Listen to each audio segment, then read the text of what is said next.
അടിയിപ്പോ ഓടിക്കേറിയിരിക്കുന്ന കുഞ്ഞാലിക്കുട്ടിയുടെ വണ്ടിയിൽ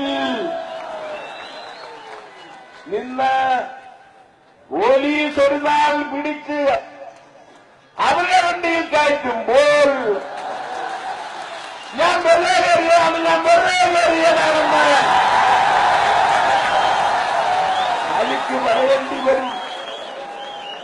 അലിക്ക് പറയേണ്ടി വരും. അതുകൊണ്ട് കൂടുതൽ നേരം അവിടെ ഇരുന്ന് കളയരുത്, അബദ്ധമാണെന്ന് ഞാൻ അടിയെ ഓർമ്മിപ്പിക്കുകയാണ്.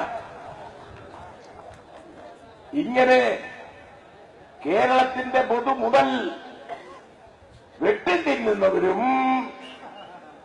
കേരളത്തിലെ പെൺകുട്ടികളെ അപമാനിച്ചവരുമെല്ലാം ഒരു നാൾ ജനങ്ങളോട് സമാധാനം പറയിപ്പിക്കാൻ ജനങ്ങൾ ഒരുങ്ങി നീങ്ങിക്കൊണ്ടിരിക്കുകയാണ്. ഈ തെരഞ്ഞെടുപ്പിന്റെ പ്രത്യേകത അതാണ്.